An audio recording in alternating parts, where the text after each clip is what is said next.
to reflect on a harsh reality, how the thoughtless exploitation of nature is lashing back at us with devastating consequences. Recent incidents remind us of the price that we pay for ignoring the balance of nature. One such tragedy is the heartbreaking story of Arjun.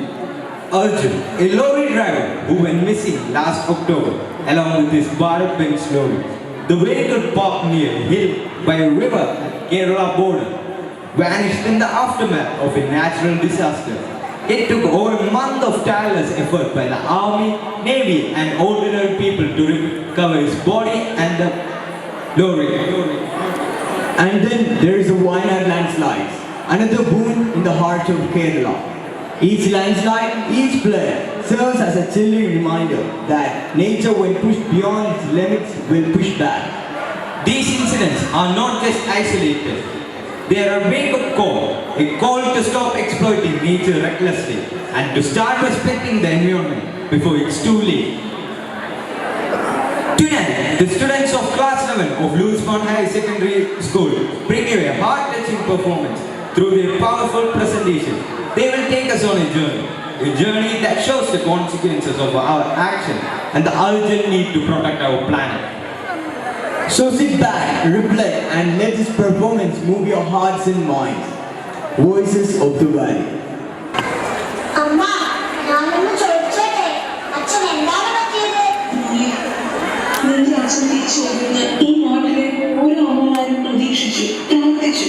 പക്ഷെ സംഭവിച്ചത് ശരിക്കും ബുദ്ധിമുട്ടുണ്ട്. ആ മുഖ്യ ദർശനം നമ്മുടെ അച്ഛനെ കഥ പറയും.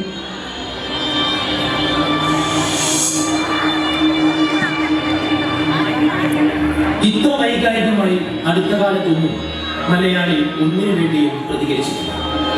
അടിയുവച്ച് മുന്നിട്ട് ജീവിതത്തിൽ ഇതുവരെ നേരിൽ കാണാത്തൊരു മനുഷ്യന് വേണ്ടി, അവന്റെ കുടുംബത്തിന് വേണ്ടി ഒരു മന്ത്രം പോലെ മലയാളികൾ ഉരുട്ടുകൊണ്ടേയിരുന്നു അർജുൻ. അവന്റെ പെറ്റമ്മയുടെ നോവും ഉടച്ചിലും അതുപോലെ അനുഭവിച്ച ഒടുവിൽ ആ നോവ് ഉത്തരം ഗംഗാവലിപ്പുഴയുടെ ആഴങ്ങൾ. കാത്തിരിപ്പോളം വേദന കുറവാണ് വരണമെന്ന് തിരിച്ചത്.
ഒരു കളിപ്പാട്ടം അയാനും അച്ഛൻ അർജുനും ഒരുമിച്ച് ഓടിച്ചു കഴിച്ചൊരു വെള്ളലോറി. ആ ലോറി അച്ഛൻ പൊന്നുപോലെ നോക്കുമെന്ന് അയാൻ ഉറപ്പുണ്ടായിരുന്നു. അതെ, മകന്റെ പ്രിയപ്പെട്ട ലോറി അർജുൻ പൊന്നുപോലെ കാത്തു. അയാന്റെ കളിജീവികളുടെ ഓർമ്മകളായിരുന്നു അർജുൻ അനുഭവം.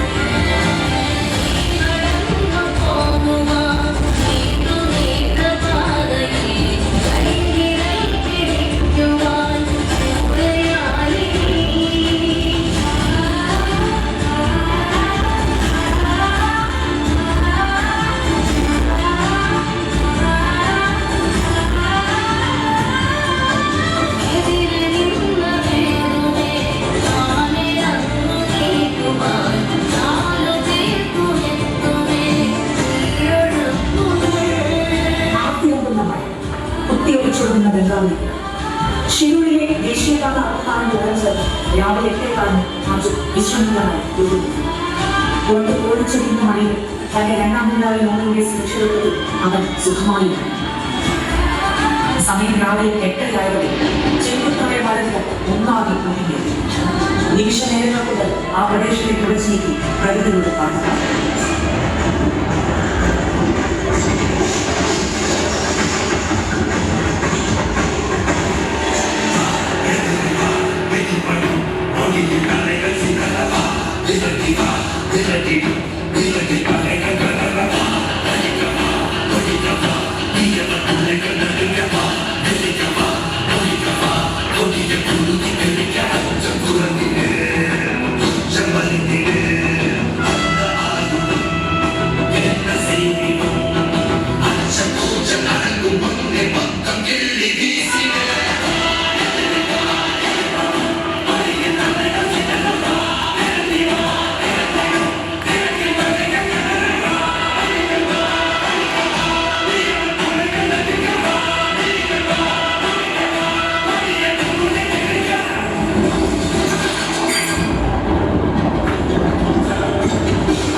ദുരന്തത്തിൽ 7 പേർ മരിച്ചതായി കർണാടക സർക്കാരിന്റെ സ്ഥിരീകരണം. അർജുനെ കുറിച്ചോ ലോറിയെ കുറിച്ചോ വിവരമില്ല. റോഡിൽ വീണ 98% മണ്ണും മാറ്റി. ട്രക്ക് കരയിലില്ല എന്ന് ഉറപ്പിക്കുക. എല്ലാ കണ്ണുകളും പിന്നെ തുത്തിയൊലിക്കുന്ന ഗംഗാവലിപ്പുഴയിലേക്ക്. അർജുന്റെ ലോറി ഗംഗാവലിപ്പുഴയുടെ അടിത്തട്ടിൽ നിന്ന് കണ്ടെത്തുന്നു. ക്യാബിനുള്ളിൽ അർജുന്റെ മൃതദേഹം.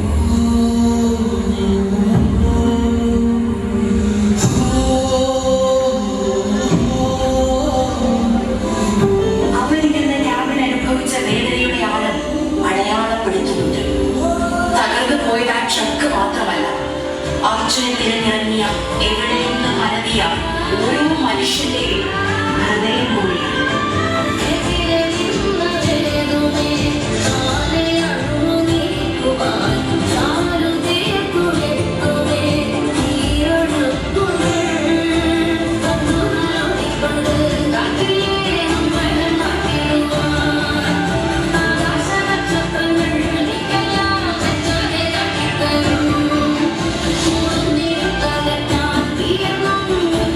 അർജുൻ അവന്റെ മകനെ താരാട്ടുപാടി ഉറക്കിയിട്ടാണ് പോയത്.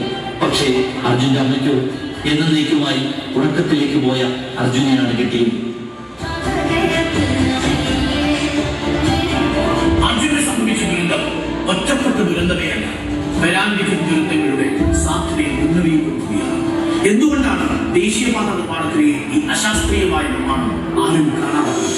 ആവശ്യത്തിന് മഴവെള്ളം ഒലിച്ചു പോകാനുള്ള ഓവുചാലുകളോ ഓടകളോ നിർമ്മിക്കാതെയുള്ള അശാസ്ത്രീയമായ ദേശീയപാത നിർമ്മാണം കരാറുകാരന് അമിത ലാഭം ഉണ്ടാക്കിക്കൊടുക്കുന്ന രാഷ്ട്രീയ കളികൾ, ഒപ്പം ഇടപെടലുകൾ, ഇതെല്ലാം പുറത്തു വരേണ്ടതാണ്, ചോദ്യം ചെയ്യപ്പെടേണ്ടതാണ്. ഇത് ഷിരൂരിൽ മാത്രം സംഭവിക്കാവുന്നതല്ല. കേരളത്തിലും പലയിടത്തും മണ്ണിടിച്ച് ഉണ്ടാകുന്നതും ദേശീയപാതയിലേക്ക് മണ്ണ് വീഴുന്നതും നമ്മൾ കരുതിയിരിക്കണം. ഓർമ്മിപ്പിക്കുന്നു, അർജുൻ ഒറ്റപ്പെട്ട ഒരു ദുരന്തമേ അല്ല എന്നുള്ളതാണ്. ആ സാധ്യതയിൽ ഇനിയും ആലോചിക്കണം.